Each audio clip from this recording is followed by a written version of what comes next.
Assalomu alaykum hurmatli YouTube'dagilar. Bugun biz sizlar bilan kompyuter ekrani diktori va lupasini o'chirishni ko'rib o'tamiz.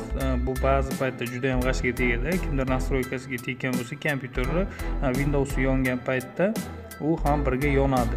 Buni o'chirish uchun biz nimaga kiramiz? Panel управления kiramiz. Buni pust orqali amalga oshirsak bo'ladi yoki mo'y kompyuter svойствоsi orqali amalga oshirsak bo'ladi. Bu yerdan специальный возможностьni tanlaymiz va bu yerdan optimizatsiya изображения на ekraniga tanlaymiz va bizda mana bunaqa oyna hosil bo'ladi. Bu pastroqda включить экранный lupidan galочкani olib tashlaymiz va включить экранный diktoridan galочкani olib tashlaymiz va bizda boshqa Windows yoqqanimizda ekranli lupa va diktor ko'rinmaydi. Priminitni bosamiz va OK ga bosamiz va ikkala dasturni ham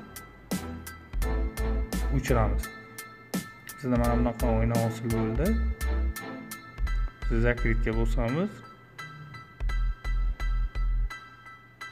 va ekranli diktor hamda nimani lupani o'chiramiz.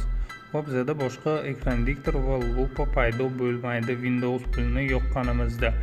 Video kimgadir yoqqan bo'lsa xursandman. Xayr, sog' salomat bo'ling.